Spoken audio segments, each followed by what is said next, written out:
This week's episode of the Naked Mormonism podcast is brought to you by HelloFresh. Visit HelloFresh.com and enter promo code NAKED30 to get $30 off your first week of food delivery service. I am Christopher Smith, and this is Naked Mormonism. I pledge my life, all that I may have. I will strive to the utmost of my ability to be what you would want me to be. It's time to find the truth. And having set our hand to the plow, we will never look back until this work is finished. Where is the church going? I have faith that the Constitution will be saved as prophesied by Joseph Smith. But it will not be saved in Washington. It will be saved by enlightened members of this church. The explicit tag is there for a reason, so if you get offended at what's said, it's not for you. But most importantly, may you ponder the truths you've heard. May they help you become even better than you were. Skepticize everything.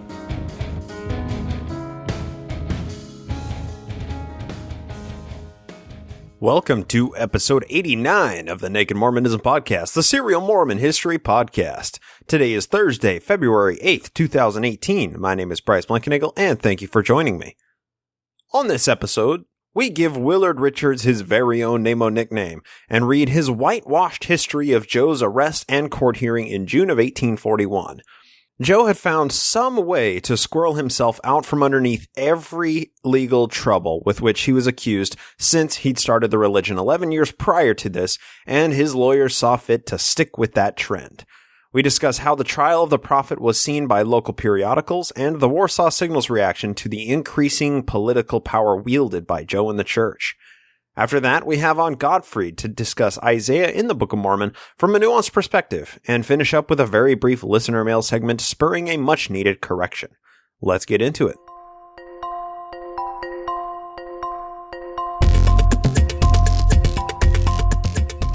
Early June 1841 was a fragile time for the Mormons.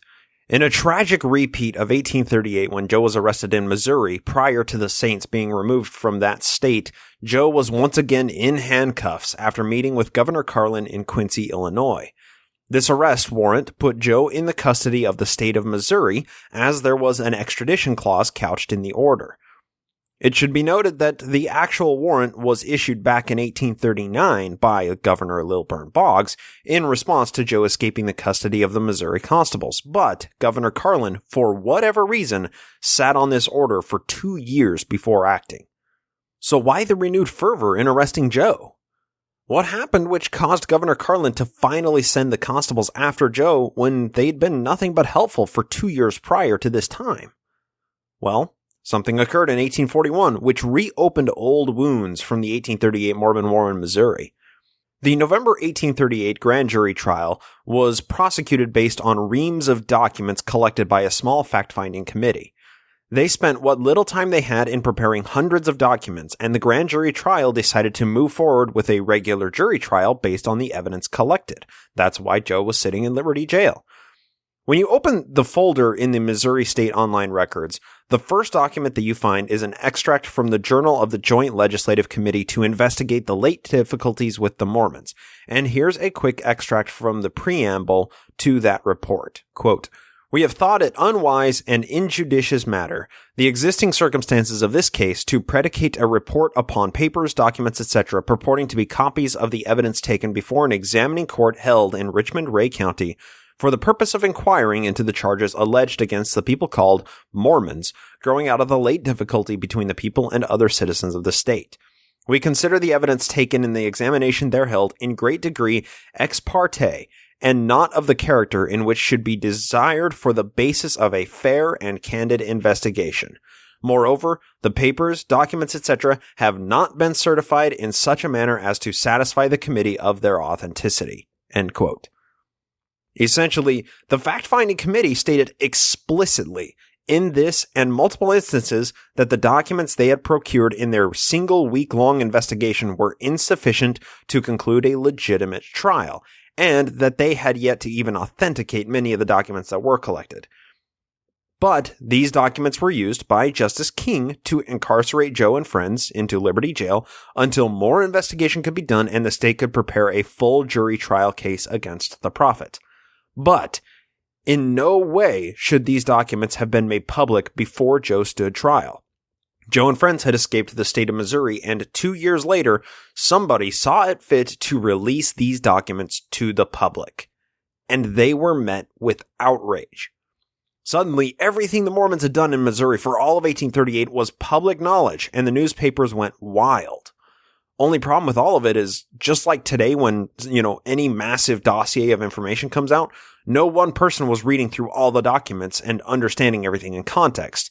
Pundits and national newspaper outlets were reading the Danite Manifesto and the testimony of Dr. Samson Avard without reading the hundreds of other documents collected by the committee, and then they would compose these massive articles about the Mormons' military efforts in Missouri. The fact-finding committee knew that this would happen if the documents ever went public. They knew that any reader of these documents would instantly be prejudiced against the Mormons, making a fair trial absolutely impossible. The arrest of Joseph Smith in June of 1841 was in direct response to the renewed public outcry from these documents being published. The Missouri government wanted justice against Joe, but now the broader public wanted justice, and they were willing to go to extreme lengths to make that happen. The 2 years from 1839 to 1841 had been a brief respite from Missouri persecution, but that persecution, or prosecution, was put on steroids. And the public outcry wouldn't be satiated until the streets ran red with the blood of the prophet. Joe was in handcuffs, but he had prepared for just this occasion, should it arise. Written into the Nauvoo Charter was this funny little clause, quote, Section 17, the mayor shall have exclusive jurisdiction in all cases arising under the ordinances of the corporation and shall issue such processes as may be necessary to carry such ordinances into execution and effect. From later on in the same section, the municipal court shall have power to grant writs of habeas corpus in all cases arising under the ordinances of the city council. End quote. That little tiny clause made it so that the mayor of Nauvoo or anyone in a relevant official government capacity could issue a writ of habeas corpus to any other government official to release any prisoner they saw fit to write said writ of habeas corpus for. The mayor of Nauvoo, with this executive get-out-of-jail-free card, was Joe's third-in-command, General John C. Reckitt Bennett. The Mormon influence on members of the government reached far beyond just those councilors and aldermen composing the Nauvoo government. One of these government officials was Master in Chancery for Adams County, Calvin A. Warren, and he's referred to as Charles A. Warren, Esquire, and that's how we'll refer to him going forward. The posse which arrested Joe had planned to take him straight across the Mississippi to Missouri and then down to Richmond to answer for his charges of arson, robbery, and treason against the Union. Charles Warren, or, as it's actually documented, Calvin Warren, but, he's referred to as Charles in the history of the church. So we're going with Charles Warren. So Charles Warren's actions to compose Joe's writ of habeas corpus meant that the posse who arrested Joe wasn't even able to cross the Mississippi before the Nauvoo marshal approached them with the writ granting Joe's release. Naturally, the posse answered with skepticism. This entire article that we're going to read was printed in the Times and Seasons on the 15th of June, 1841, for all Mormons and anti-Mormons to consume. We are reading this out of the history of the church, and the pro-Mormon slant is rather brazen in its presentation of the events. But before reading it, we have some very important business to get to. We have a new NaMo Nickname inductee to introduce into our timeline. Willard Richards was a really fun one with the NaMo Nickname game here, and I'm left with the challenge of arbitrarily deciding which of all the proposed names to use for our historical timeline. A few of my favorites came from Jonathan Dill on Facebook, who said Scrubbing Bubbles Richards, and then at Nick Perkins on Twitter said, how can Willard's NaMo Nickname be anything other than Big Willie Dick? Gave me quite a chuckle when I read it. But, we would be using that one if not for the extant pictures of the man. I mean, come on, you just look at him. It'd be like calling him Slim or something. It just doesn't fit. So, another good entry came in anecdotal form from Willard Richards' old chump, Davy Whitmer. And that's at Davy Whitmer with 2 H's, who proposed Billard Dickards. And when I asked for some clarification on Willard Richards, he says, quote, Richards' knobby walking stick not only doubled as a gun whacker, but was also used as a billiard stick. He was quite the shark. This earned his cane the nickname Willard Richards. You're hearing this breaking church history here first, end quote. So I definitely love Willard Richards, and that was a really hard one to decide. But one name must emerge victorious from all of these fantastic entries, and that came from Brent Tony on Facebook, who sent in Whiteout Willard. And this one was really hard to decide, trust me, but given Whiteout Willard's license to write Mormon history exactly how he saw fit to be published in the documentary history of the church, Whiteout Willard is the perfect NaMo nickname for him. So thanks to everybody for playing along, and be sure to follow Brent Tony on Facebook as this week's winner of the NaMo Nickname game. We'll pick up this week's nominee for the NMNG at the end of the history segment today. With that taken care of, let's read how Whiteout Willard reported the following events after Joe's arrest in June of 1841. This is taken from the Documentary History of the Church, the Dan Vogel edition, volume 4, beginning on page 362. Of course, rewritten from Joseph Smith's first-person perspective. Quote, After my arrest, I accordingly returned to Quincy and obtained a writ of habeas corpus from Charles A. Warren, Esquire, Master in Chancery, and Judge Stephen A. Douglas, happening to come to Quincy that evening, he appointed to give me a hearing on the writ on the Tuesday following in Monmouth, Warren County, where the court would then commence a regular term. Next day, Sunday the 6th, news of my arrest having arrived in Nauvoo last night and being circulated through the city. Hosea Stout, Tarleton Lewis, William A. Hickman. Yeah, that's Wild Bill Hickman, just to let you know. He's in the timeline in the history of the church here. John S. Higby, Elijah Abel, and that is the same Elijah Abel who was the first black man to get the priesthood. Uriel C. Nickerson and George W. Clyde started from the Nauvoo landing in a skiff in order to overtake me and rescue me if necessary.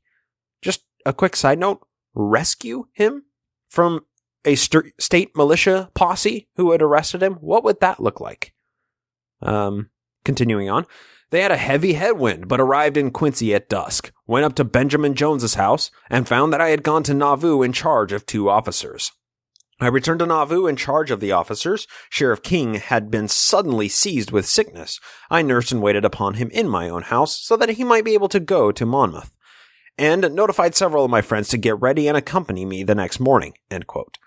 Just a really quick side note, one of Joe's sworn enemies falling immediately sick as soon as he got near Joe, while Joe quote-unquote nursed him to health, wasn't unheard of at this time, nor would this be the last time that such a thing would happen.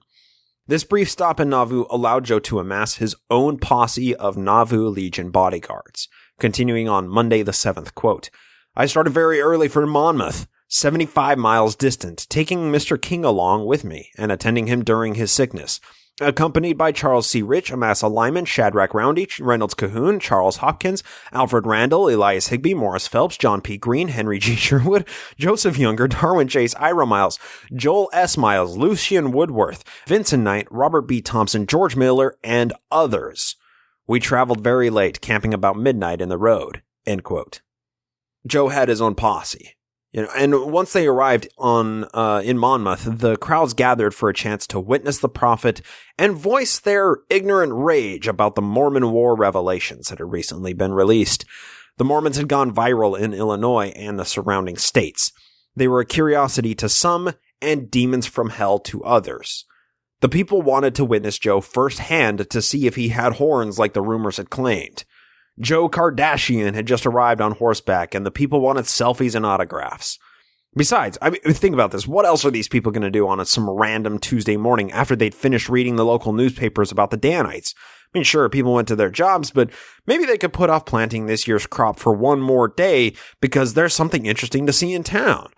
The curiosity and novelty of the prophet presented only a minority of the crowd.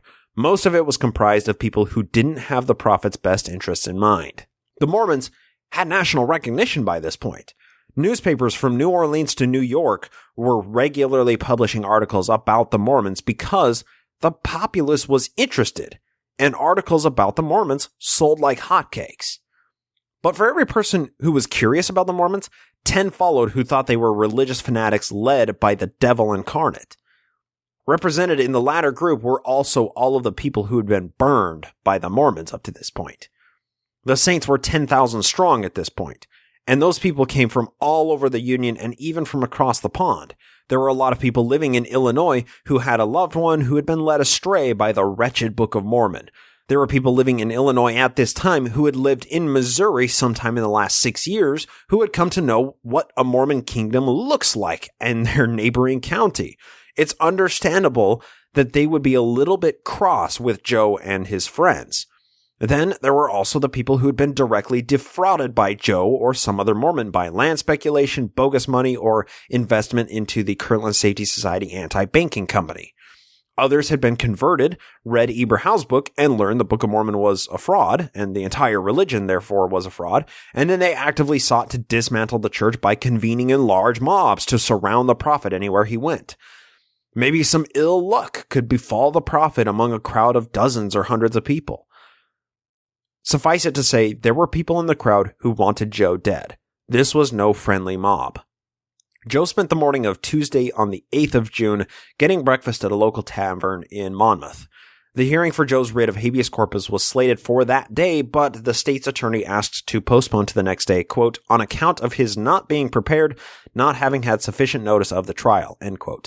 The court decided to convene the next day, which only made the angry mob who wanted to see Joe dead or locked behind bars even angrier. Here's Joe's telling of the events of Tuesday and Wednesday, courtesy of Whiteout Willard, and we'll compare it to another version momentarily. Quote, I found great excitement prevailing in the public mind, and great curiosity was manifested by the citizens who were extremely anxious to obtain a sight of the prophet, expecting to see me in chains. Mr. King, whose health was now partly restored, had considerable difficulty in protecting me from the mob that had gathered there. End quote. Now here's a version that seems to match a bit closer to reality, and this is written by Reg Ancrum, I believe is how you pronounce his name, in his biography of Stephen A. Douglas, The Political Apprenticeship. This is beginning on page 167. Quote, by agreement of Smith's defense, led by Orville Browning and Archibald Williams of Quincy and State's Attorney Morrison, the hearing was delayed a day, which gave an excited crowd more time to fester against Smith.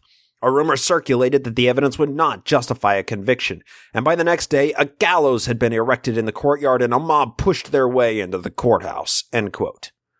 Stephen A. Douglas was the justice overseeing the proceedings of this court.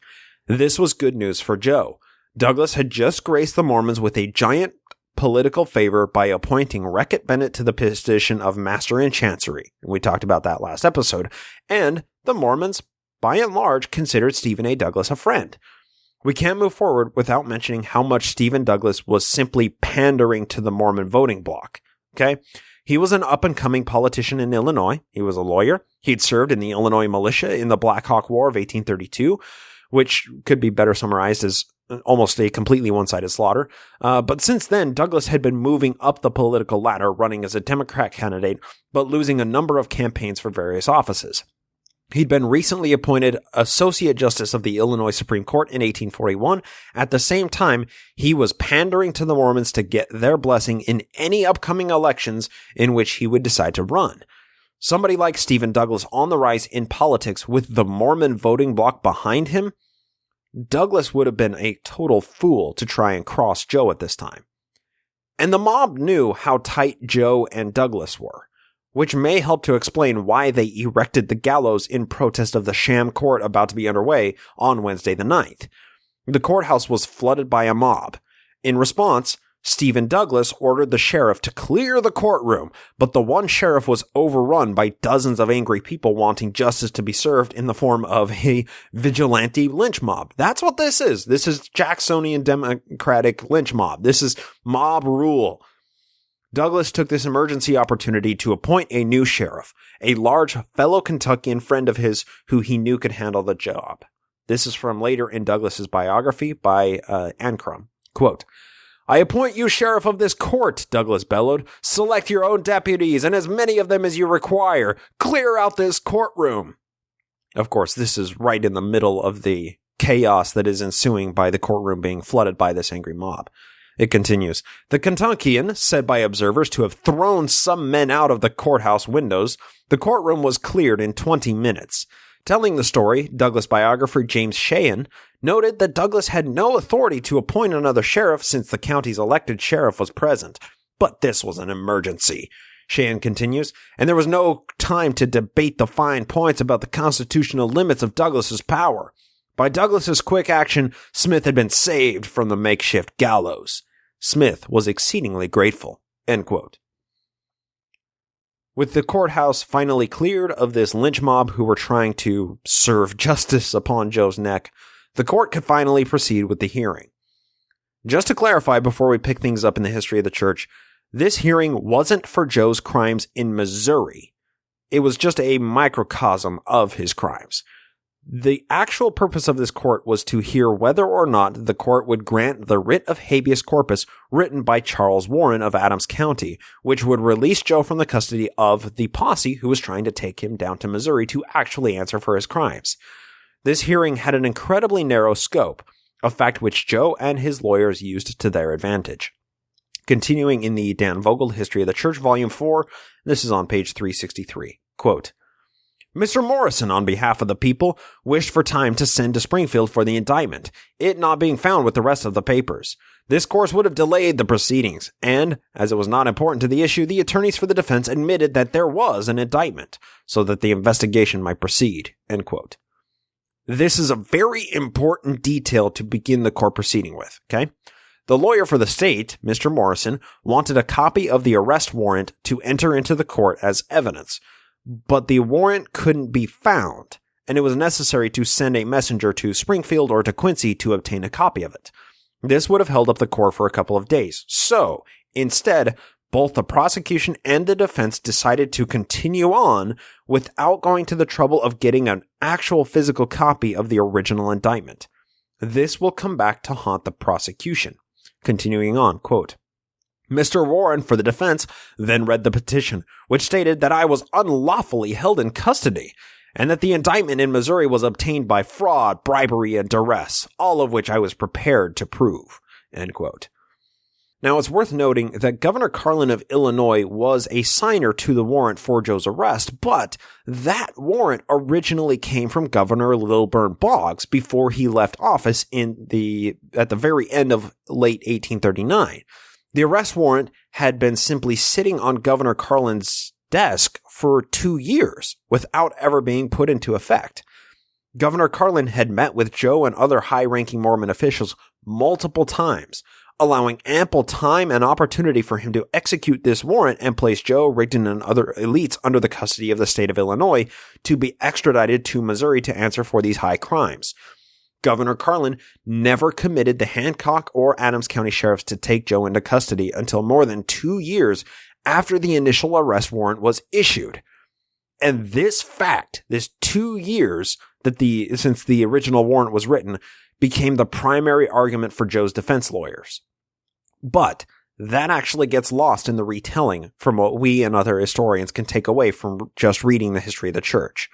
It goes on to say, quote, all the lawyers on the opposite side, excepting two, meaning Messrs. Knowlton and Jennings, confined themselves to the merits of the case and conducted themselves as gentlemen.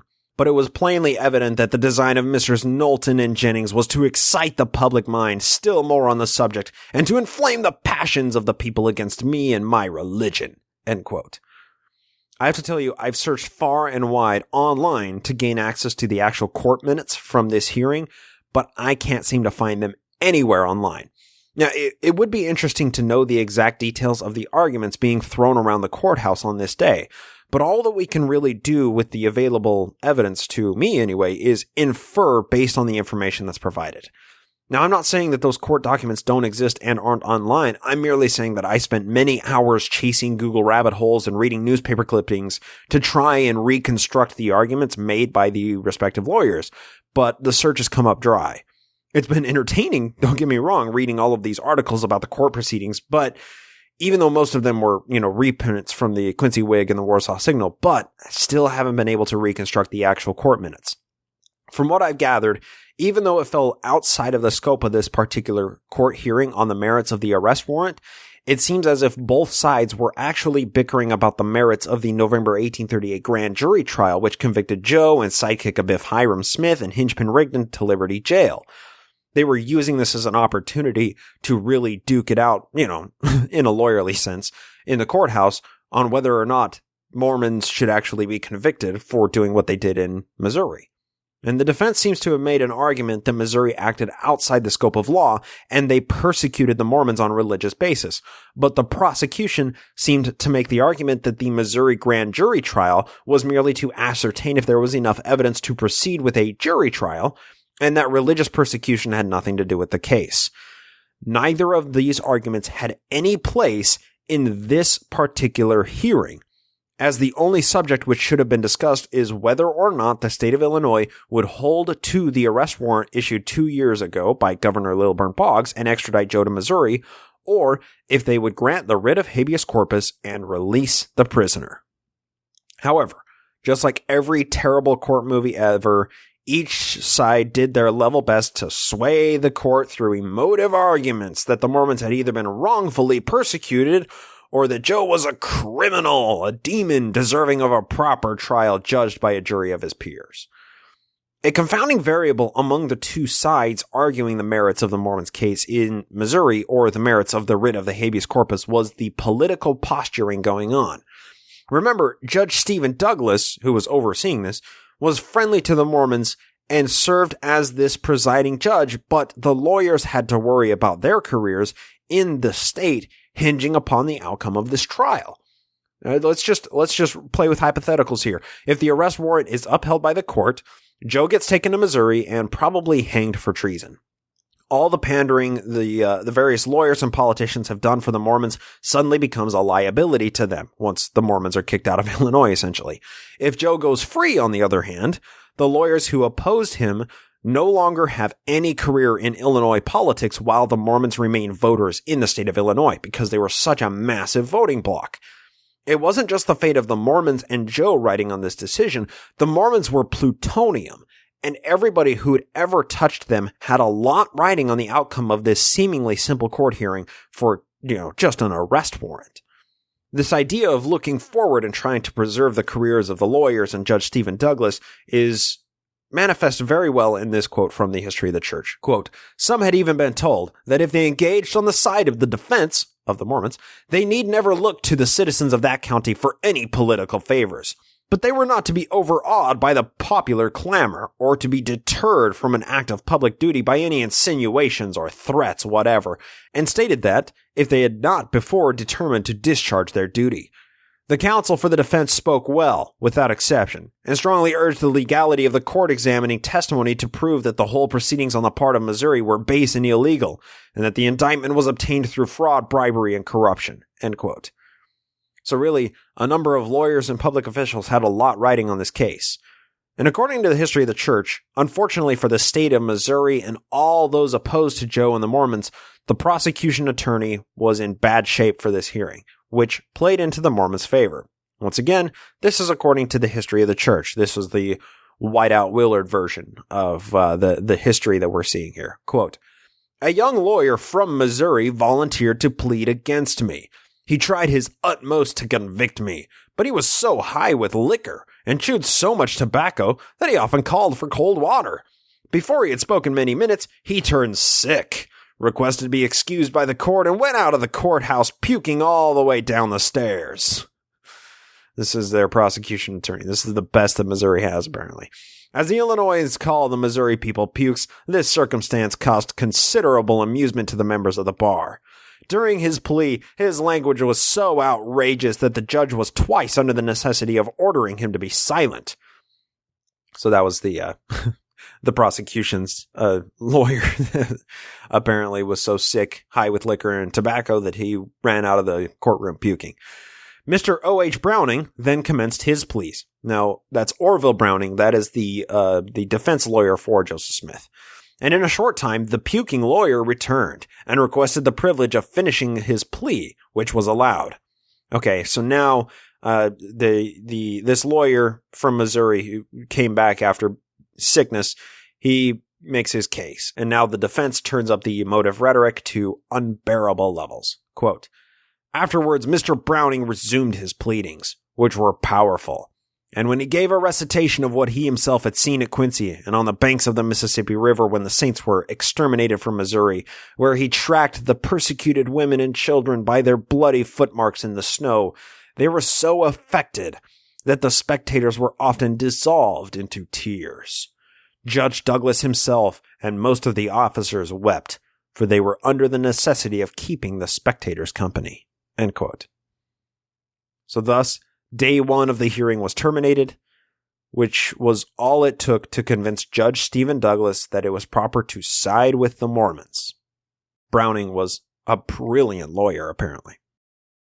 Douglas's judgment would be passed down at 9 a.m. the following morning, after considering all of the available evidence and arguments, but also keeping in mind his stance with the Mormons and the fact that his political career was held in the balance based on his single decision here. Judge Douglas made a judgment call. He likely thought that the Mormons would be spending decades in Illinois, and if he let the prophet off on a little technicality, his name would be forever revered among Mormons for upholding the religious liberties of the land when the Mormons were in a time of desperation. The following morning, Judge Douglas summarized the arguments and delivered his decision. Quote, "The writ being once returned to the executive by the sheriff of Hancock County was dead, and stood in the same relationship as any other writ which might issue from the circuit court, and consequently, the defendant could not be held in custody on that writ. The other point, whether evidence in the case was admissible or not, he would not at that time decide, as it involved great and important considerations relative to the future conduct of the different states." So, he said, the writ, it's 2 years old, it is dead. As to everything else you guys are talking about, whether or not the Mormons deserve to be kicked out of Missouri, that's stuff that I'm not even going to touch. Douglas was smart in doing that. His statement concludes, "There being no precedent as far as they had access to authorities which could be obtained on the subject before he would decide that point. But on the other, the defendant must be liberated." End quote. And that was it. The warrant for Joe's arrest was thrown out because Governor Carlin had ample time and opportunity to act upon it without doing so. The warrant had therefore extinguished its statute of limitations and was thrown out of the court, and the writ of habeas corpus, written by Charles Warren, Esquire, was granted. Joe and his massive posse of 60 bodyguards by this point walked out of the courthouse that day, flanked by local sheriffs for protection from the outraged mobs. Quote, "Thus have I been once more delivered from the fangs of my cruel persecutors, for which I thank God, my heavenly Father." End quote. A letter was immediately sent to Nauvoo to be published in the next edition of the Times and Seasons, obviously commending the efforts of Orville Browning and Judge Douglas for siding with the Mormons. Quote, "It was an effort worthy of a high-minded and honorable gentleman, such as we have ever considered him to be since we have had the pleasure of his acquaintance. Soon after we came out of Missouri, he sympathized with us in our afflictions. We are indeed rejoiced to know that he yet remains the same principles of benevolence." End quote. As long as the Mormons remained in Illinois, Orville Browning would always have a job or electoral seat with the Mormons. This was Joe and the elite's way of winking to Browning and Judge Douglas, saying, "Hey, we're happy to scratch your back when the time comes. Thanks for scratching ours." The Warsaw Signal is utterly delightful to read for the next few installments into mid-July of 1841. Tom S. Sharp realized just how powerful Joe was becoming with the court system granting this bogus habeas corpus appeal written by a friend of the prophet. Sharp took the opportunity to bring to public notice the fact that the Mormons were now the single largest voting bloc in the state, and there were local elections coming up in August. That was 2 months away from when this article was published. The Mormons had already queued up their favorite Mormons or Mormon sympathizers to take various local offices. Thomas Sharp sought fit to respond accordingly after summarizing the events of the sham court hearing, among other important items of business. Quote, "It is said that Mr. Browning's eloquence in describing the persecution of the Mormons on the trial of Joe Smith at Monmouth last week drew tears from the eyes of Judge Douglas." And this is just, I love Thomas Sharp so much. Query, were there any onions about? I love it. Then there's another article here, the habeas corpus. We noticed the fact, last week, of the arrest of Joe Smith under a warrant from the governor on a demand made by the governor of Missouri, and of his having been brought before Judge Douglas at Monmouth on a writ of habeas corpus. We since learn that after a hearing of the case, he was discharged on the grounds of the illegality of the writ, end quote. So, of course, Warsaw Signal, Thomas Sharp is covering everything that's happening with the Mormons from his very unabashed anti-Mormon stance. And then he goes on, because, obviously the court dossier and all of the documents were made public from the 1838 trial. Thomas Sharp had read up on some of these, and he published this article as well. The Danites. Will our kind friend, the prophet, or the talented editors of the Times and Seasons give us some further information related to the Danite Society of the Latter-day Saints? I mean, obviously, the Danites were the underground militia of the Mormons. They didn't want anybody knowing about this. He goes on to say, we published today a very interesting account of it under the head of Correspondence of the New York Evangelist, and we would be glad to learn something more of its character. Have you one of the Danite Society in complete organization now at Nauvoo, or is it merged with the Nauvoo Legion? Please send us a constitution. We would like to publish it. End quote. He's very calculating in the way that he asks for things that obviously the Mormons would rather keep hidden.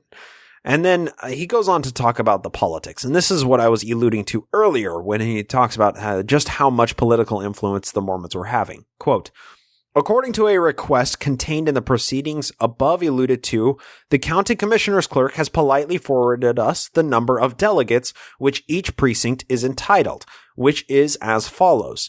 Now, he lists out all of the precincts in size and the number of delegates and votes that they're going to be obtaining.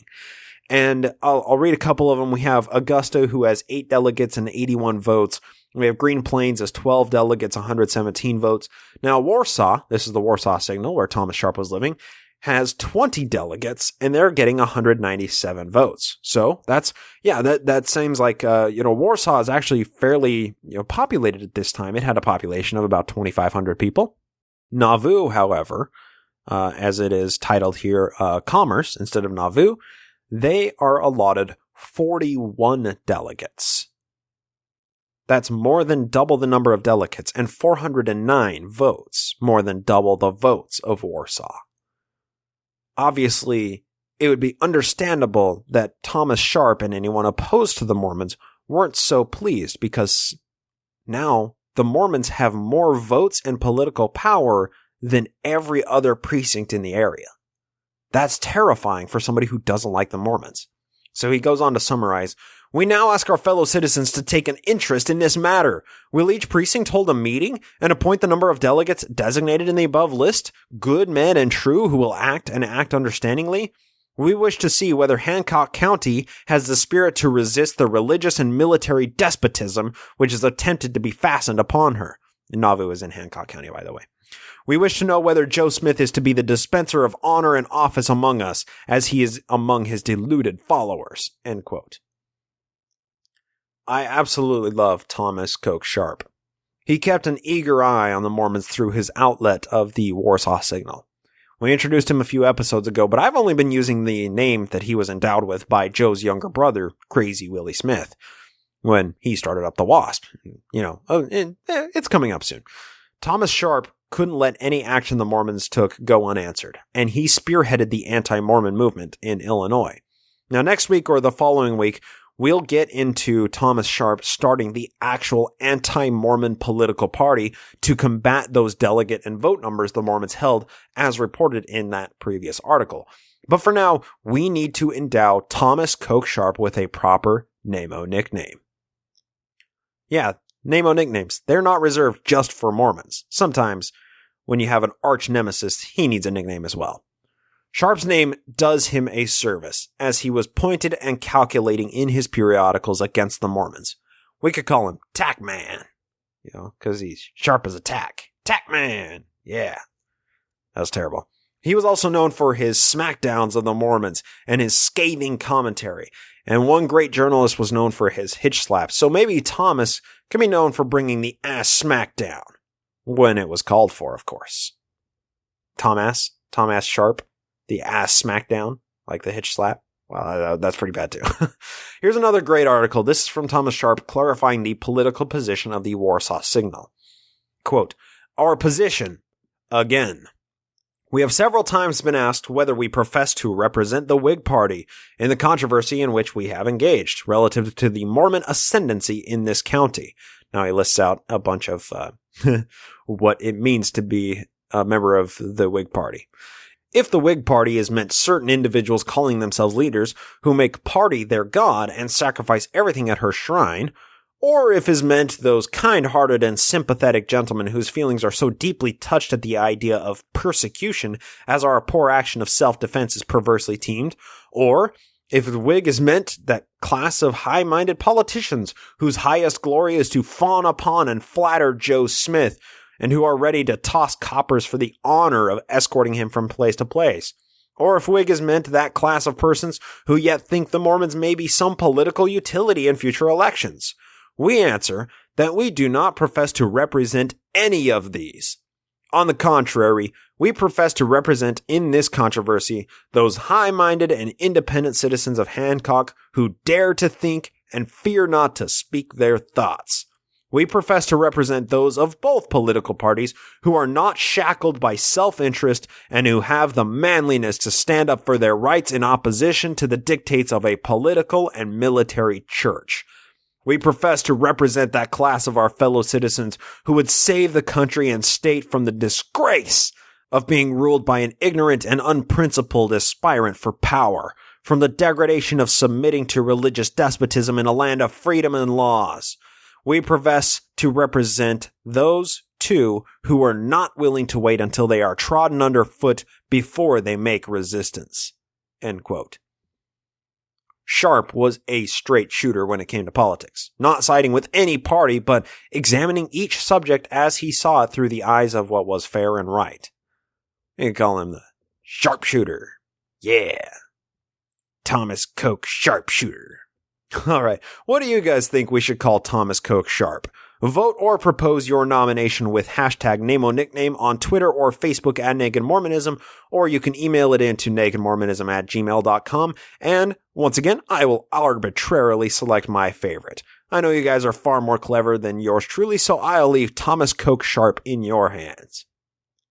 To bring this all into perspective of the broader historical timeline, the situation is heating up in Nauvoo with the Mormons.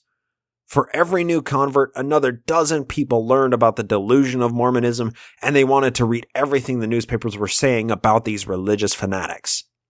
We'll continue to keep track of how the Mormons were treated in periodicals with national recognition and how the Mormon elites responded to these claimed slanders and abuse through their own propaganda outlets.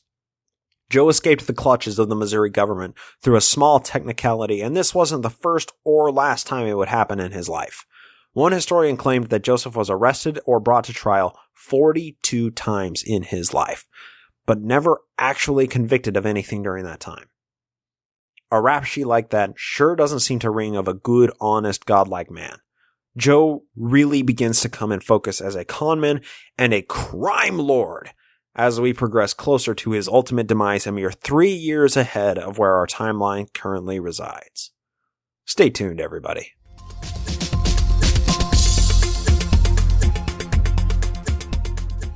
Hey everybody, I gotta tell you about this week's sponsor, HelloFresh, and the special exclusive promo code that they are offering our listeners with Naked30, where you can get $30 off your first week of meal delivery service.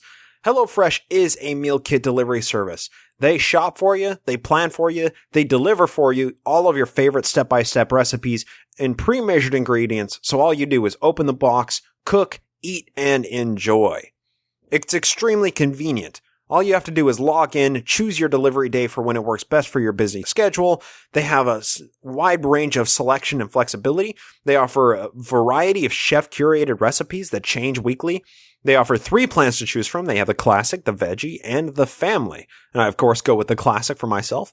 And you'd be surprised at how simple it is. You're not going to spend all night in the kitchen and all day grocery shopping because all you do is open up the box and it only takes about 30 minutes for most of the recipes. There's lots of these one-pot recipes for seriously speeding cooking and minimal cleanup. But not just that, you also get the excitement of cooking. You can try things out that you would never think to cook on your own, and you can enjoy eating outside of your comfort zone. You can feel confident when you're cooking HelloFresh with the simple recipes outlined with these pictured cards that are step-by-step instructions. You can hear this one in the background. What we had last night was the sweet as honey chicken with snow peas over jasmine rice. It comes with ginger, lime, snow peas, the chicken breasts, the white wine vinegar, soy sauce, honey, everything that you need for cooking this. It only took us 25 minutes to cook it, 6 very simple steps, and you're all set. Dinner is on the table, and you're devouring a delicious meal that you know is sustainably sourced and delicious from bite one to the very end. So if you've ever considered signing up for a meal kit delivery service, consider HelloFresh. Make sure you go to HelloFresh.com and enter promo code NAKED30 to get that $30 off your first week of delivery services, and you'll get it delivered right to your door in recyclable, insulated packaging, and all of the ingredients come in pre-measured, handy labeled meal kits, so you know what ingredients go with what recipe and when. Even better, HelloFresh's website is set up simply with your calendar so you can decide when you're getting delivery service, and if you're going on vacation, you can pause delivery service for weeks at a time. So, without further ado, please check out HelloFresh.com, enter promo code NAKED30 to get that $30 off. Once again, HelloFresh.com, promo code NAKED30. Back to the show.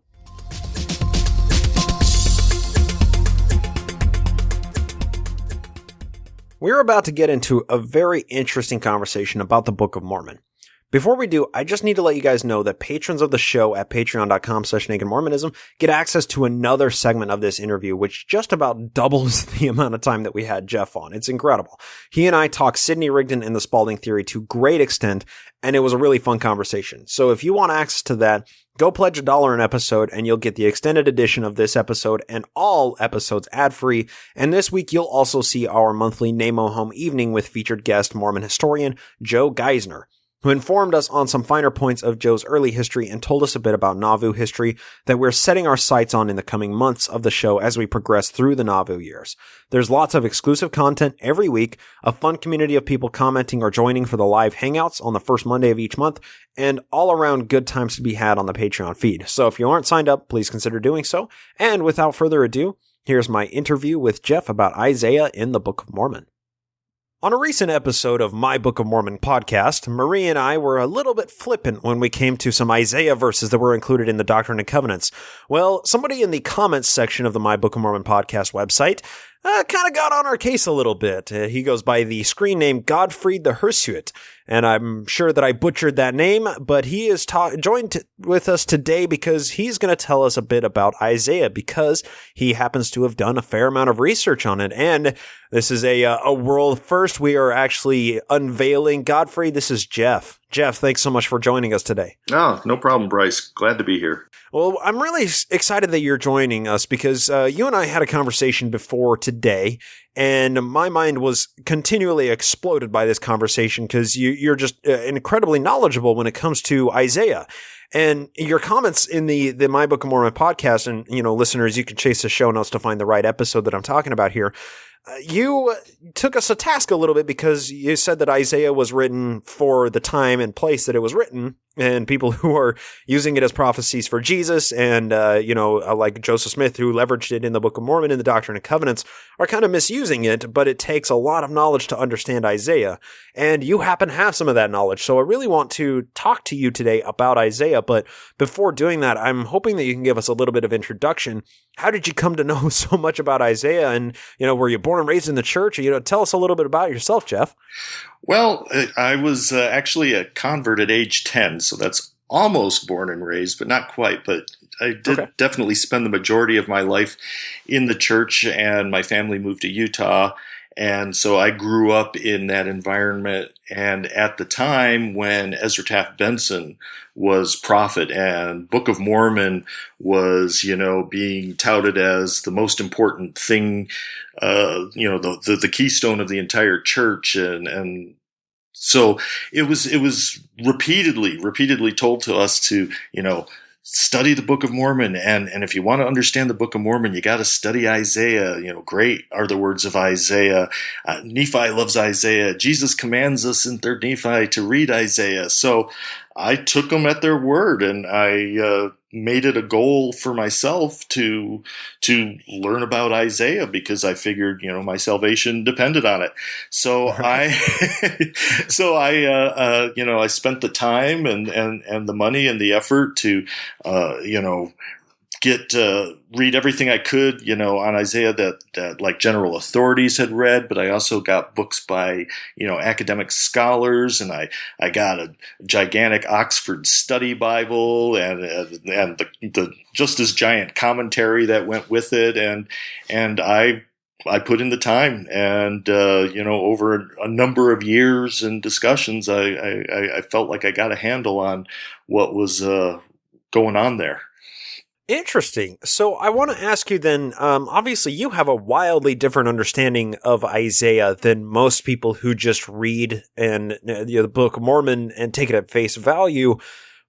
Tell us a little bit about how Isaiah is kind of interpreted today as opposed to how it should be interpreted through the historical lens, Well, in common with almost everything in the Old Testament, today it's interpreted that, especially the prophetic books, I should say, of the Old Testament, including Jeremiah, Ezekiel, etc., are interpreted as being like Nostradamus-like, in that they were looking way into the future, and they were seeing our time, and they were seeing all these things, and they were prophesying of Jesus, and they were prophesying of the end of the world, and while there is some of that in what was considered apocalypticism of the time, the prophetic books like Isaiah and that are not apocalyptic books, and that's not at all what they were doing.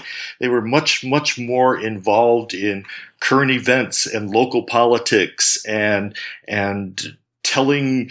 Basically, the prophet was an advisor to the king, kind of like a cabinet member, and he was supposed to have the hotline to God when the king had a question about whether he should invade one country or attack another or make an alliance with somebody. And that's literally what's going on in the vast majority of Isaiah and the other prophetic books of the Old Testament. Today, interesting. Yeah, today, it's they're all basically seen as they're telling of Jesus. That was the most important thing that they wanted to talk about, and it's really not the case. I find that wildly fascinating, just to see the position of prophet kind of being different from how we kind of interpret it today. It's like you see, Joseph Smith as a prophet, or you see, these latter day prophets and so on and so forth that are just leading small religious schisms and sects, and they have a small run or whatever, and they garner a few thousand or, in some cases, millions of followers. But you hardly ever think that, this is because, this prophet was particularly like a cabinet member to the king. They were used in an advisory capacity to determine what it was the best, course of action to pursue and whatnot. So I wonder kind of when the interpretation changed, or when people started seeing stuff that was written in Isaiah and Jeremiah as being prophetic of Jesus in particular. Well, first off, let me before I get to that, let me just add to what you said, that we have to remember that the prophet was not the head of the church. The Hebrew religion, the high priest in the temple was, and the nation being a theocracy, the king was also the head. So the prophet was kind of like a side office, not in like a direct line of authority, but just, as a Merlin or something, right? Yeah, there you go. That's a good analogy that people might be familiar with.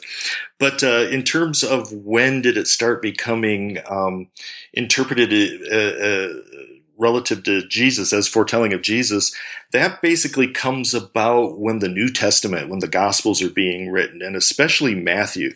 Because what you had happen is you had this, Jewish preacher, apocalyptic preacher, Jesus, who, comes out of this rural area of Galilee, goes into the big city of Jerusalem thinking, he's going to be a hit there because he had, success out in the rural areas, and runs afoul of the local Roman authorities and is executed for sedition. And his followers were justifiably freaked out because he'd been promising all along that, the kingdom of God is coming, the Son of Man is coming. We're all going to be victorious. It's all going to be great. The Romans are going to be overthrown and life's going to be good. And all of a sudden, nope, dead. He's gone. And oh no, now what? Right. And as you study kind of the thought of the time and you try to find what little tidbits we can glean of the earliest Christians, basically this idea of that Jesus was a Messiah, becomes their central point. But no right-thinking Jew of the time would consider Jesus to be the Messiah, because Messiah had a very specific meaning to the ancient Hebrews. It was a literal, physical, human king who would come and overthrow any occupying power and establish a righteous kingdom in the manner of David. And in fact, he's often referred to as a Davidic king. Now, we can get into whether or not the actual stories of David were true. There's a whole lot of exaggeration and embellishment that went on there. But in terms of what they envisioned David to be, that is what they expected. There was not a metaphysical, universal salvation sort of thing.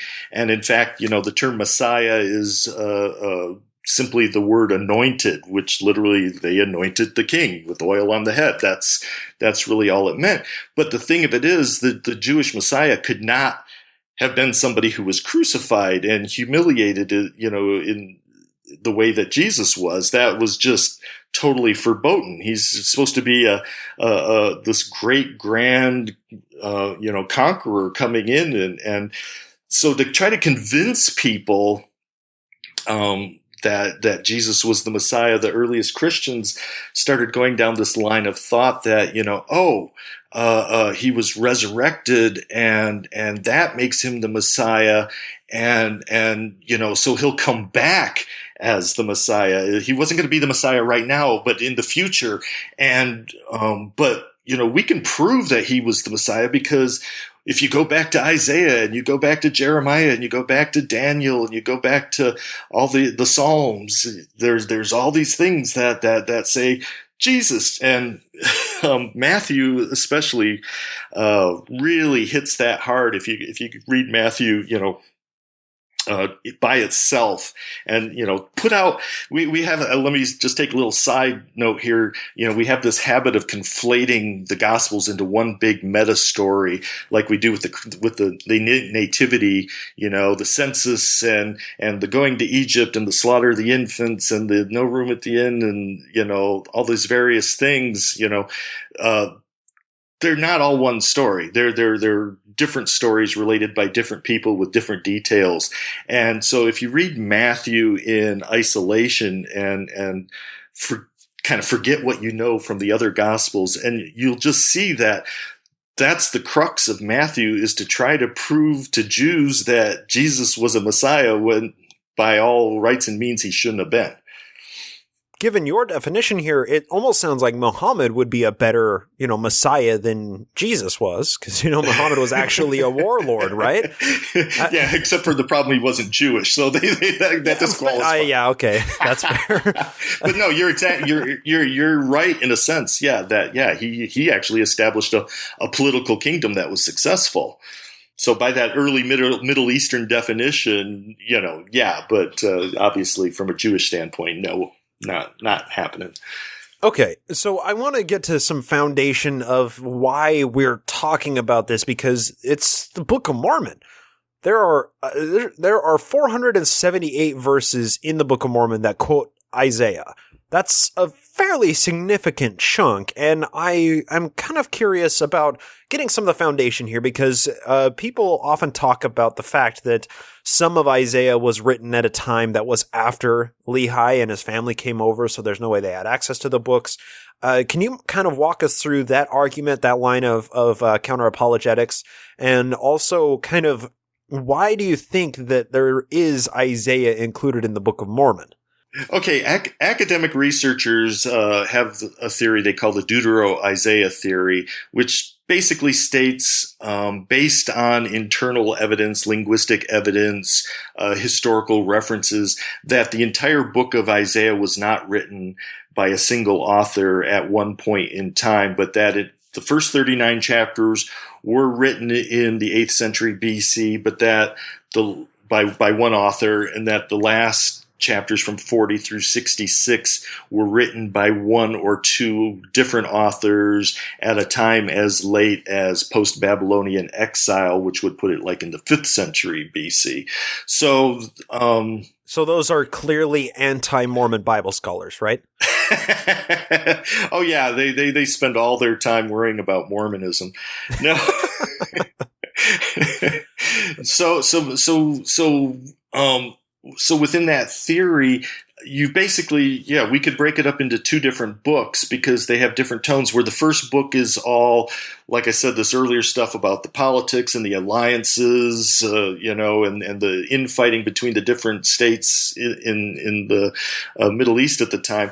The second part basically is talking about, you're going to return to your home and God's going to bless you and he hasn't forgotten about you in your exile and all this stuff, which suits the time it was written perfectly. But the problem being is that we now interpret that to be, like I said, looking toward the second coming of Jesus, and think it means that that's when it's going to be the final gathering of Israel and the final blessing, the millennium, and that sort of thing. So it's a misreading of what went on there.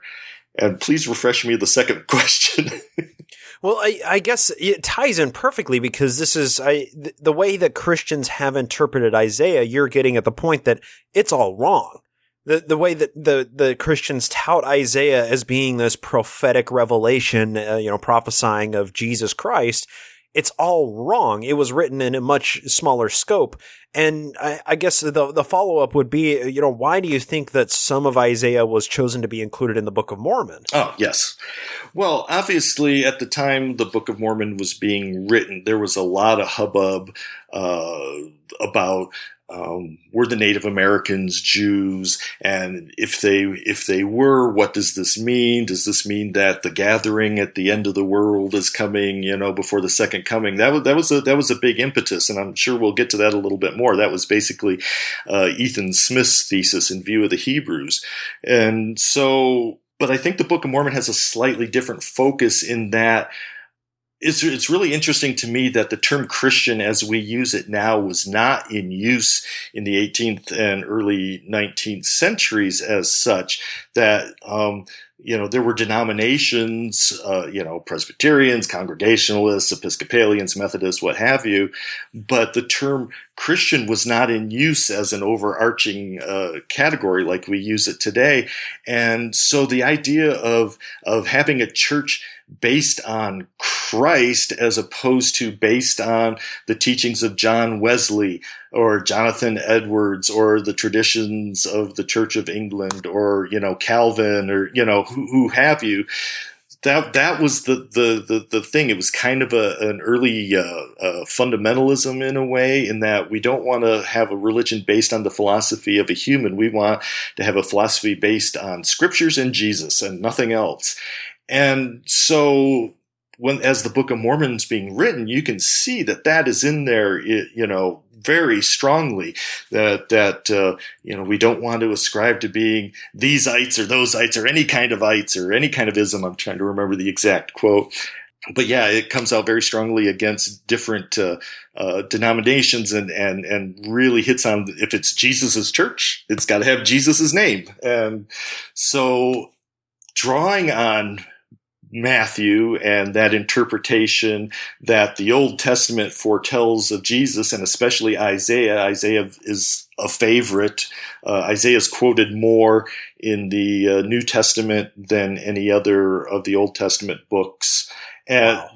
So drawing on that, the Book of Mormon is basically reinforcing that and hitting that really hard to say, don't believe anybody's philosophy, just believe in Jesus, and the end is coming soon, so you better get on the train, even though railroads weren't invented yet. But you got to get with the program, and here's the proof, and it's in the Old Testament. Well, I want to hover on that for just a second, because you said explicitly that Isaiah particularly was not an apocalypticist. And right. I want to first start off by defining that term a little bit, and then discussing kind of how that plays into some of the other prophets as opposed to Isaiah, and the prophecies that Isaiah was making, how they could be interpreted as apocalypticists. Sure. Okay, so apocalypticism doesn't really start as a school of thought amongst the ancient Hebrews till about the 4th century BC.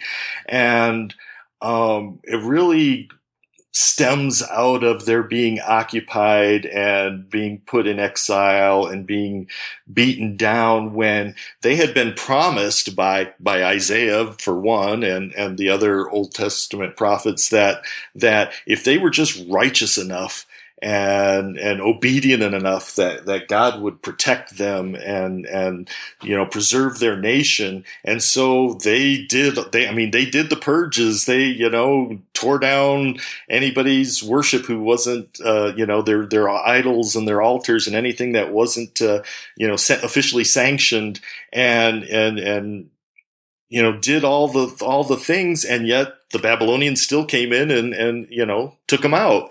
And so this put a real heavy cognitive dissonance on them. And so as they're trying to come up with ways to deal with that, this is initially where this idea of the Messiah, the king is coming back. God's delayed. He didn't save us now, but he'll save us in the future.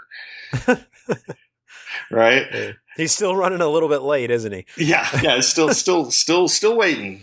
So that's kind of where that originates, and where they start having this kind of fan fiction of, and when he comes, here's what's going to happen. There's going to be thunders and lightnings and angels, and all the wicked and all the people who've been picking on us are going to get wiped out, and we're going to be rich, and we're going to be kings, and all this stuff. And it really starts in with Daniel, the book of Daniel, which many rabbis did not want included in the Torah, or in the Hebrew Bible. They thought that was too freaky, and there's really only 2 apocalyptic books in the Bible. There's Daniel and there's Revelation in the New Testament, and there's some elements in Ezekiel. But there's a huge body of apocalyptic works, books like First Enoch and Second Esdras and things like that, where from about 400 BC till about 150 AD, this was kind of the populist main school of thought of Hebrews. One of them. They're the kind of the apocalypticists were there, as well as the Pharisees, who were the real sticklers for the law, and the Sadducees, who were basically, they ran the temple and cooperated with the either the Greeks or the Romans, depending on who was occupying at the time. So that apocalypticism comes in at that point, and then gets transferred to Christianity. And after the Jewish nation is totally destroyed by the Romans, the Pharisaic line becomes the mainstream of Jewish thought, which leads to today's rabbinic style of Judaism. I kind of want to hit on something you were saying earlier. This, as far as apocalypticism kind of evolving out of these various schools of thought in Hebrew culture and literature, is there anything that you could point to that, kind of created this? Or is this something that is kind of hard to attribute to one single event, just kind of like any other school of thought or massive, scholarly consensus on anything? Was there the Babylonian captivity that eventually they said, these are actually apocalyptic prophecies, or is there another event that happened in history that we could point to where this started cropping up in the mainstream?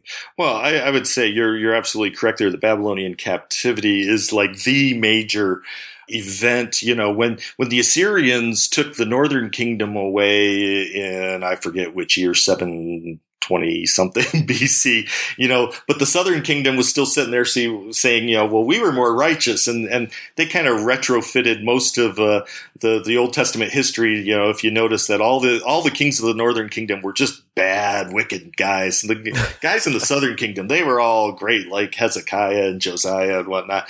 But once the Babylonian captivity happens, there is no wiggle room in their mind as to how to get around this problem that good and evil and reward and punishment don't correlate in the real world. And so as that school of thought where we're going to get a future reward, it actually played out. If you're familiar at all with the Maccabees, that dynasty, there was a period of like about 150 years where, based on this idea of a returning Messiah, that they threw off Greek rule and had their own autonomous kingdom for a while, until their own internal politics brought it back collapsing down. They couldn't maintain it. But that's what the books of the Maccabees are in the Apocrypha, which is kind of the intertestamental time. This is this time when apocalypticism is such a main school of thought, and why you're getting apocalyptic prophet after apocalyptic prophet just coming. It's kind of a cliche. In fact, if you watch Monty Python's Life of Brian, there's the scene where Brian's walking down the street, and there's all the preacher, or all the prophets up on the wall, yelling different things and saying different things, and that's actually not that far from the truth.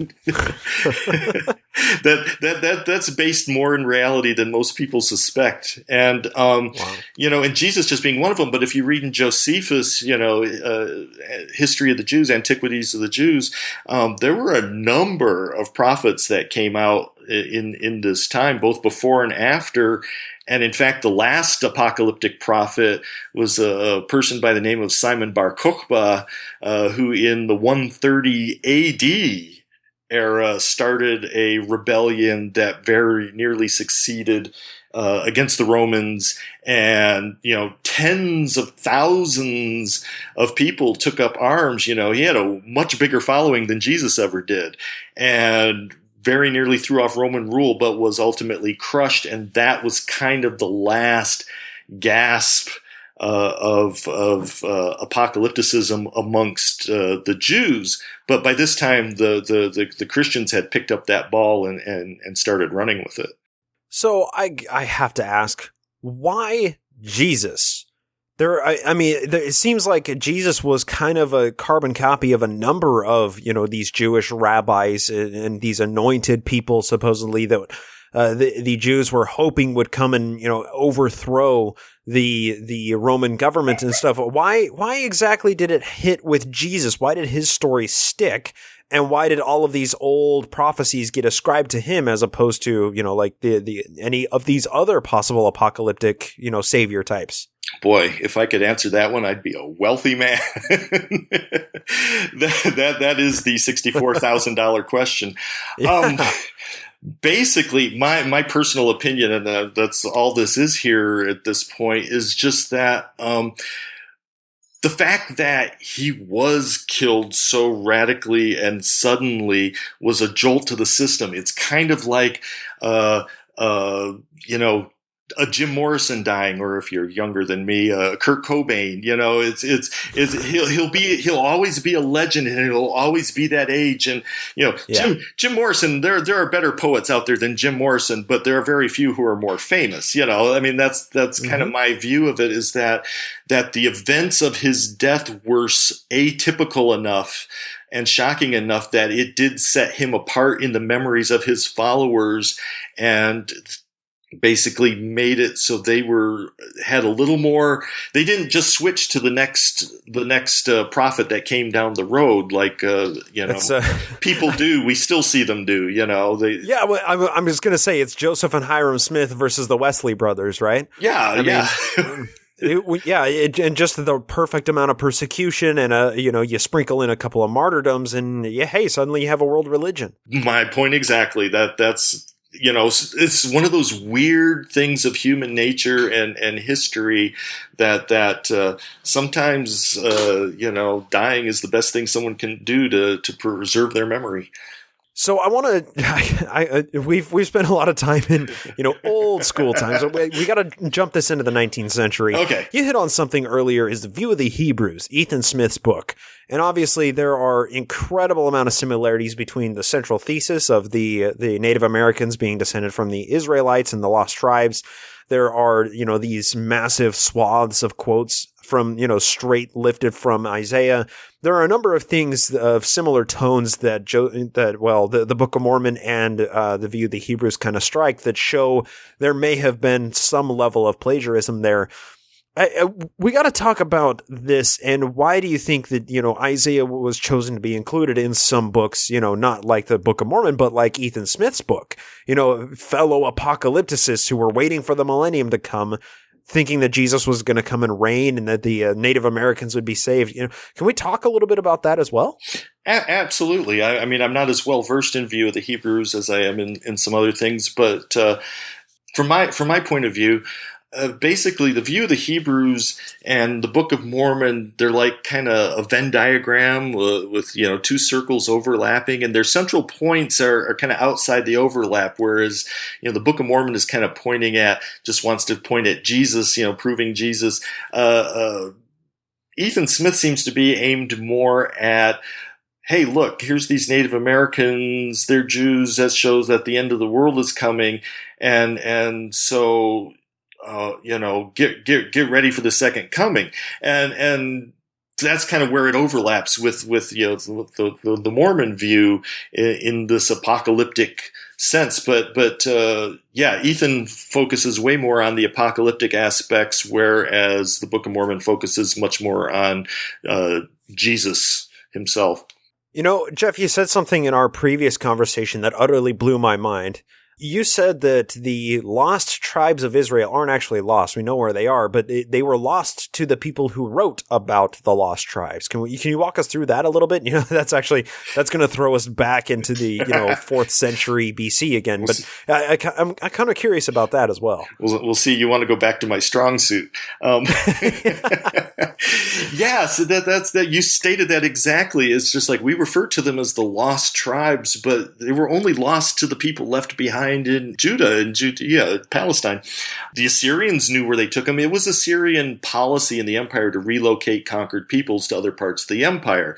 Keeps them off balance, puts them in unfamiliar areas, and keeps their power down. That's brilliant. Yeah, it is. And the Assyrians kept records, and we have since found many of those records. There's one cache that was found of 30,000 tablets that are still being deciphered, And wow.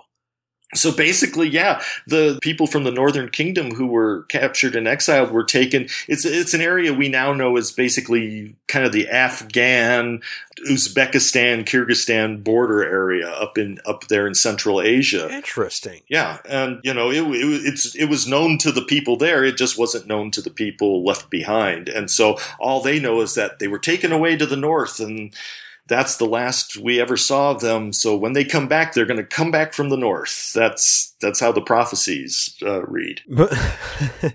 But they were just lost to the people who wrote them, right?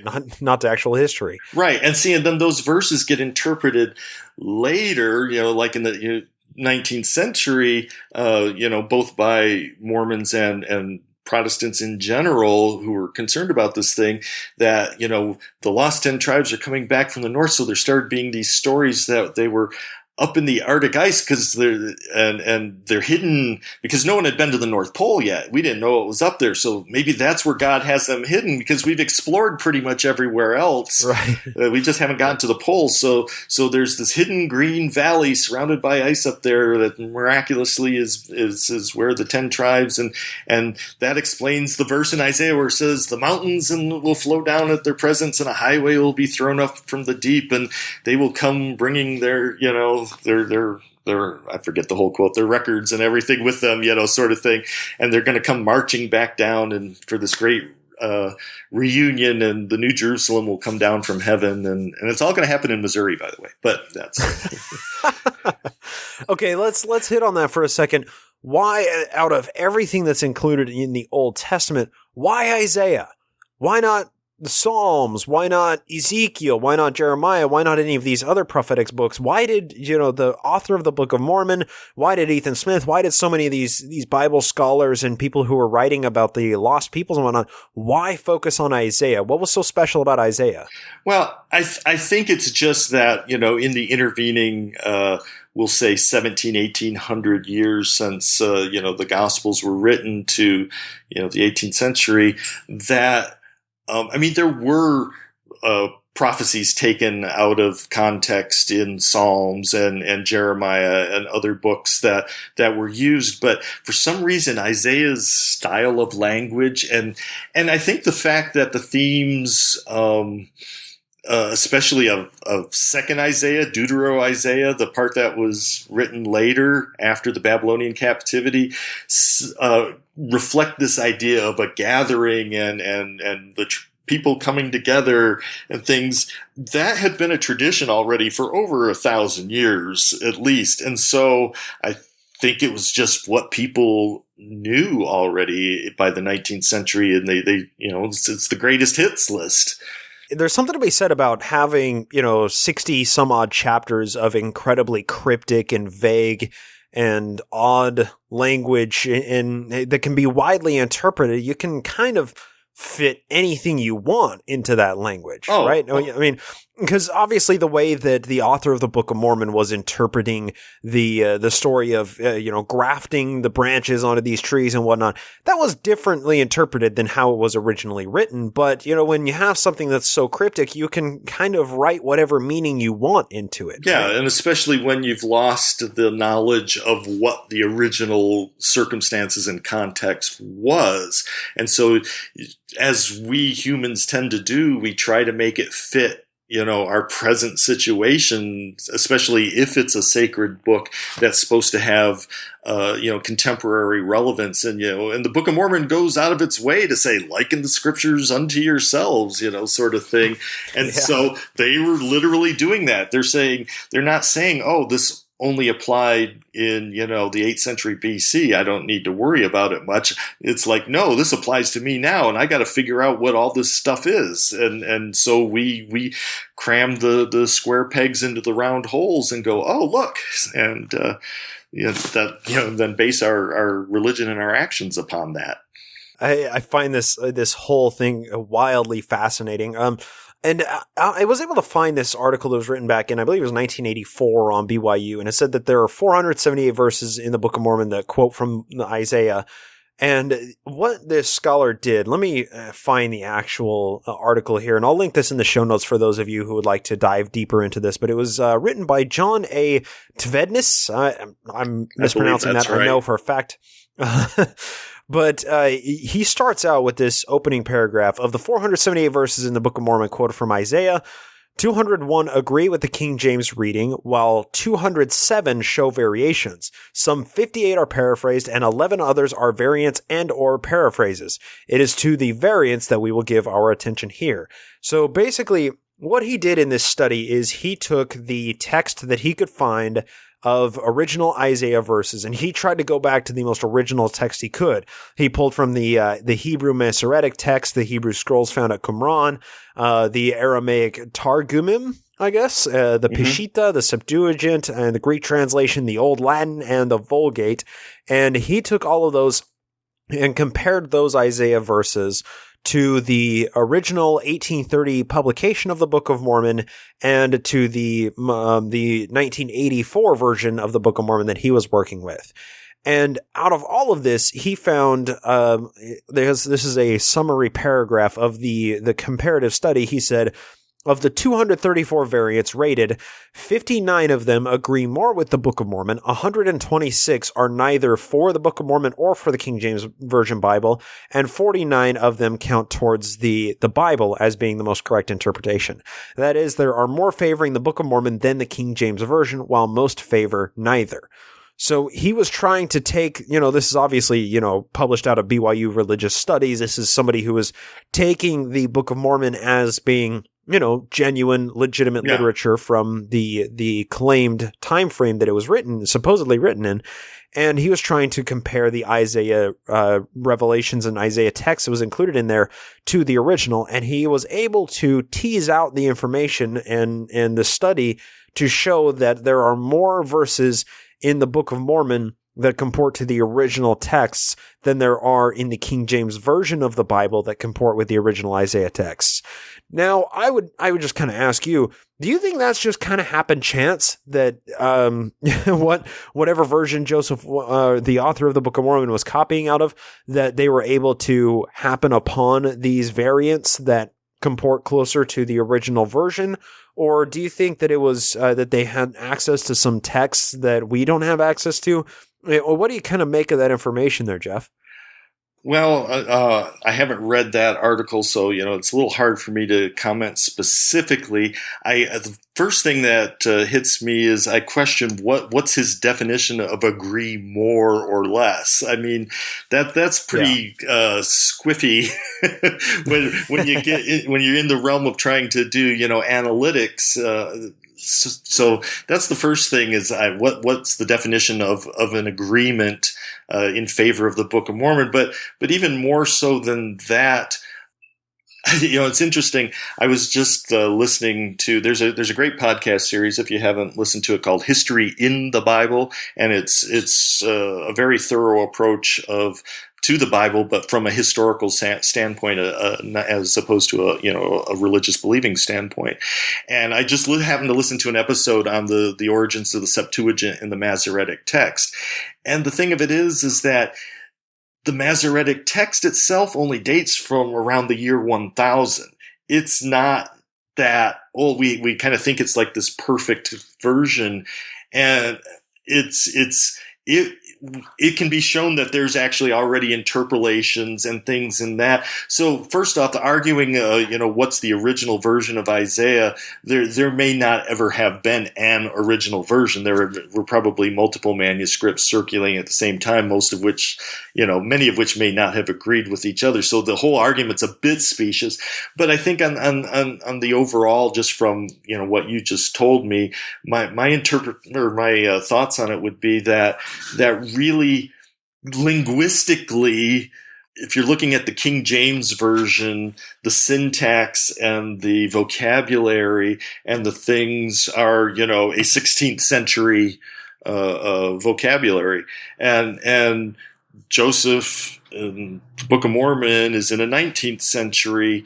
And when you're now in the 20th century and you're reading these translations of these texts that are written in 20th century language and syntax, it's going to agree more closely to a 19th than to a 16th century linguistics and syntax. I think it may be as simple as that, but like I said, I haven't read it, so that would just be that would be the line of reasoning I would take to approach looking into his article. Well, I'm going to read another paragraph from this study, and like I said, it's linked up in the show notes. I recommend people read this in order to get some context for what we're talking about here.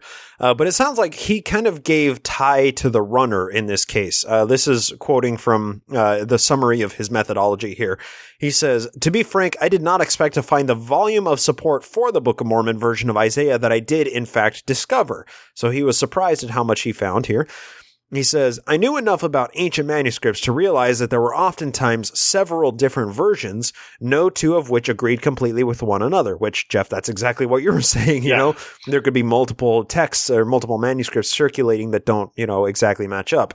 And then he says, "In such cases, it is impossible to know which version, if any, is the quote-unquote original. Okay. It was therefore necessary to allow for errors on the brass plates of Laban, from which the Book of Mormon Isaiah passages were taken." So,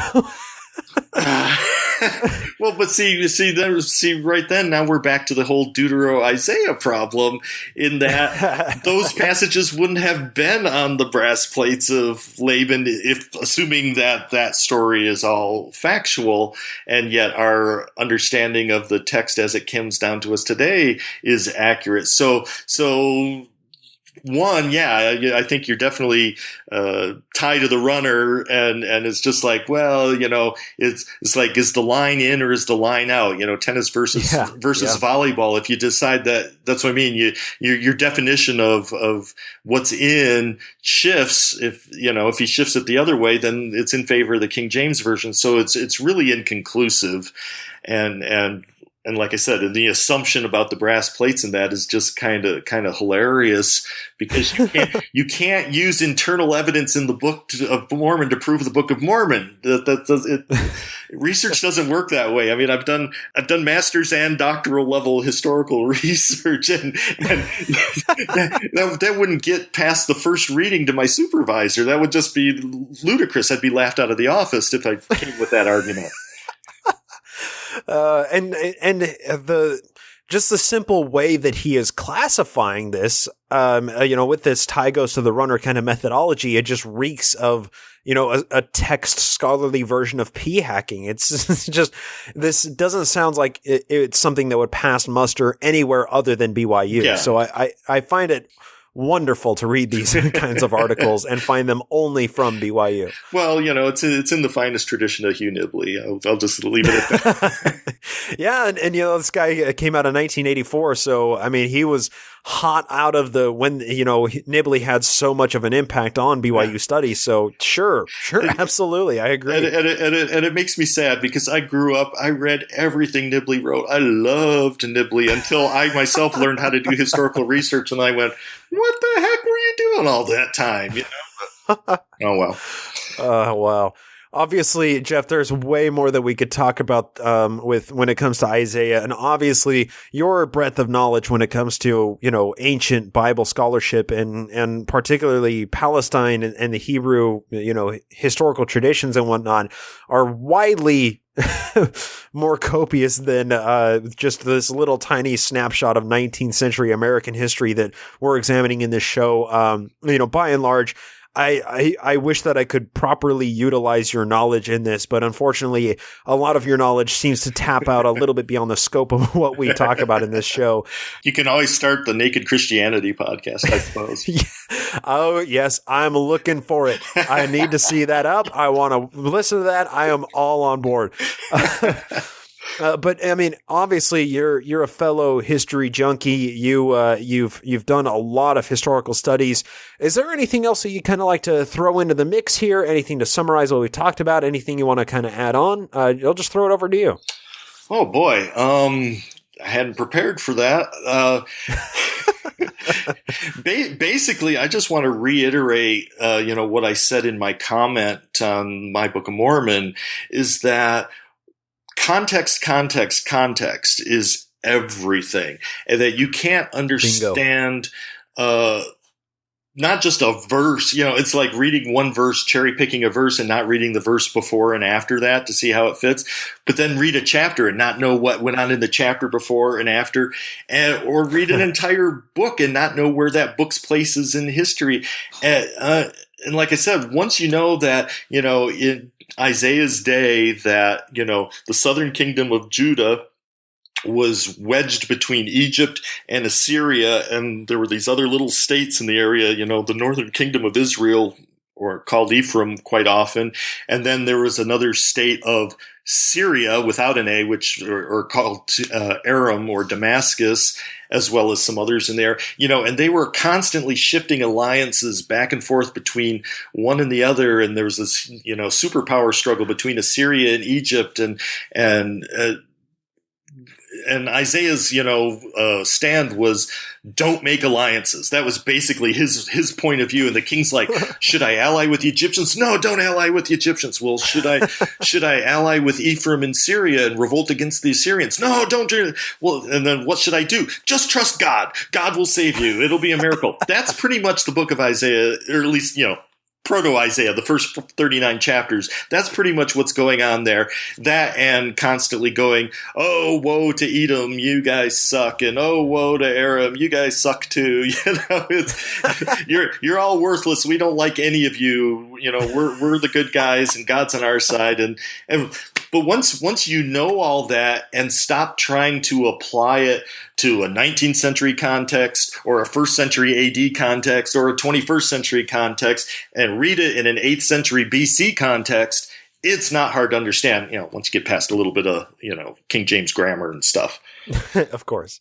So yeah, that's pretty much what I just, anybody, and I don't care if you're reading Isaiah or Genesis or Revelation or, the epistles of Paul or Peter, or Moroni, anybody, know the context in the Book of Mormon in general, know the context of when it was written and where it was written. You cannot understand the Book of Mormon unless you have an idea of what was going on in northeastern United States in the late 18th and early 19th centuries in terms of the development of religion, in the changes of society, the upheaval.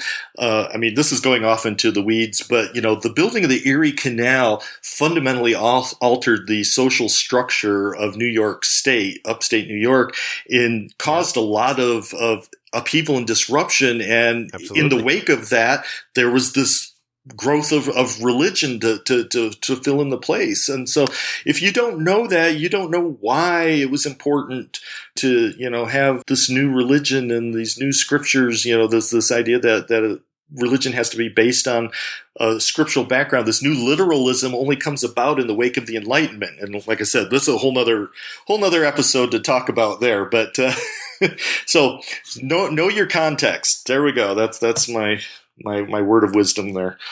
I think that's an amazing takeaway for this entire conversation. And Jeff, I want to thank you so much for coming on and sharing so much with us, because this has been, I hope it's been just as enlightening for the listeners as it has been for me.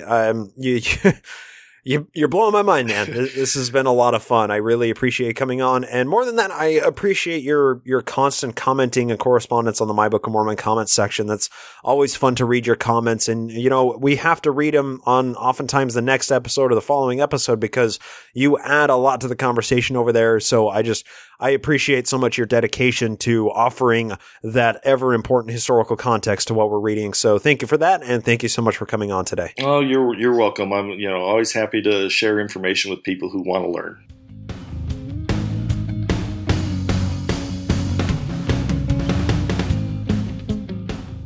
And that's going to do it for our interview with Jeff. Once again, I want to thank him so much for coming on and enlightening us so much. That was really a fun conversation to be had. On to the couple of items of business here. I did have a quick correction to make, and this wasn't a correction so much as elucidating my point with a lot more detail.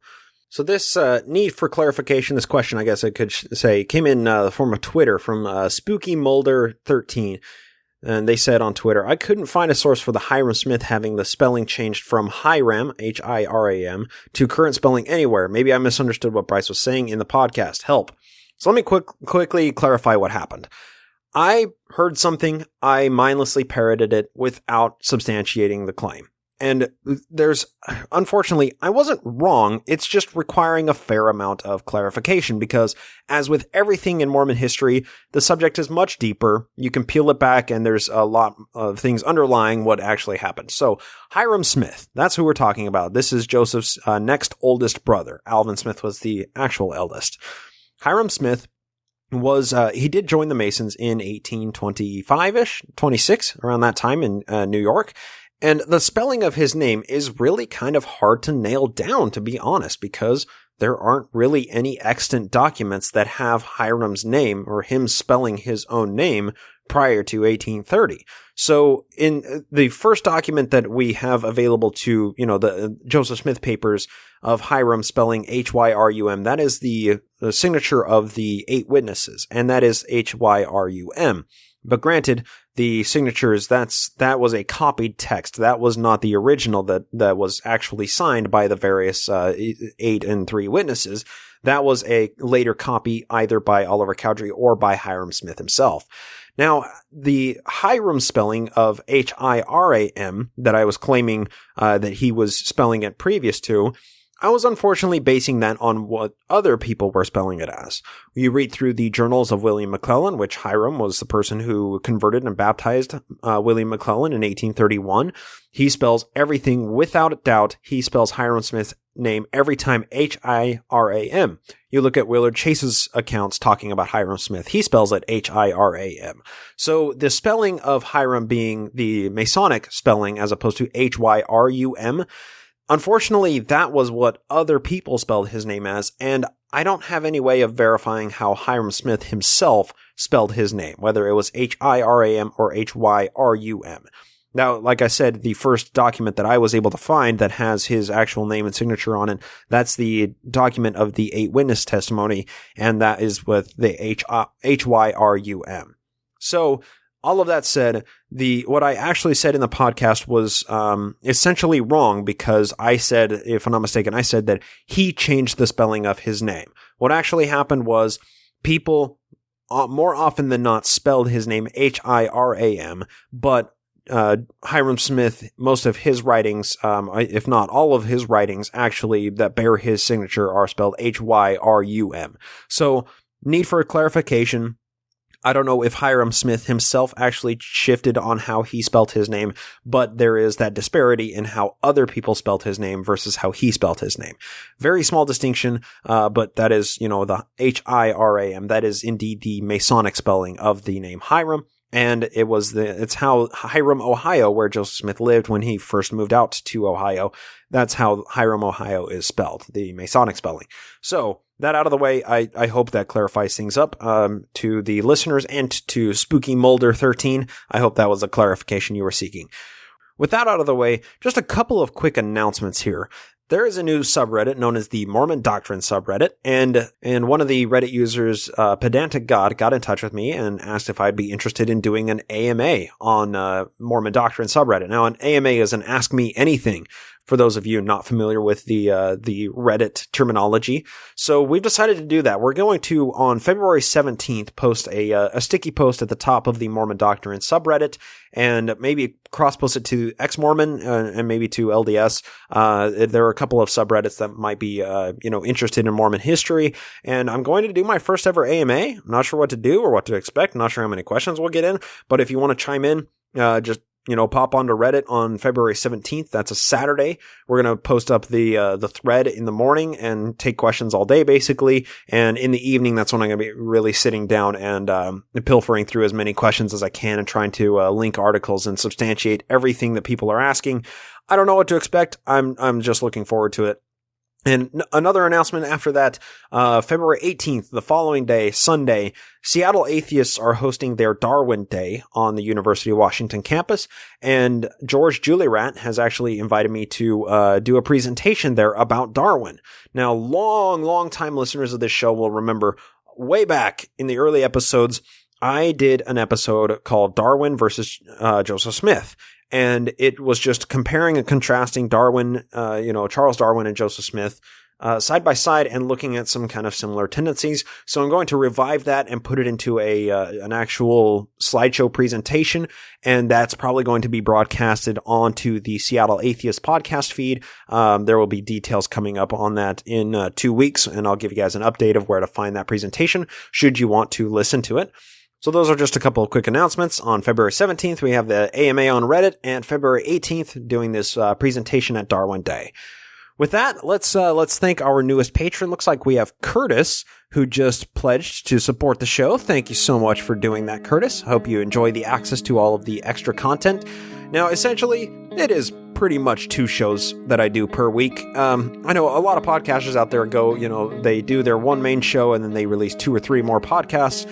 That's not what I do. I do Naked Mormonism. I co-host my Book of Mormon podcast, and all of the extra content that is generated in the meantime, that's all for subscribers on patreon.com. So, Curtis, thank you so much for pledging, and thank you, of course, to all of the patrons for supporting the show. And with that, let's close down the show for the evening by thanking a few people. Thank you so much to Julie for running the Twitter and Facebook pages. Be sure to give her a follow on Twitter at @TheRealEmmaHale. Thank you to Natalie for helping with networking and getting some awesome guests onto the show and getting me onto some other awesome shows. Thank you so much to Jason Camo. He provides the music that's used in this show with his permission. Go to aloststateofmind.com to get more of his music there. Thank you to Andrew Torres of the Law Offices of P. Andrew Torres and the Opening Arguments podcast for providing legal counsel for the show. Thank you so much once again to all the patrons who support the show, and more importantly, thanks once again to all of the wondiferously beautiful listeners out there for lending me your ear. Hope to talk to you next time here on the Naked Mormonism Podcast.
I was at dinner, a man rushed in and said, "Which is Joe Smith? I've got a $5 Kirtland bill, and I'll be damned if he don't take it back. I'll sue him, for his name is to it."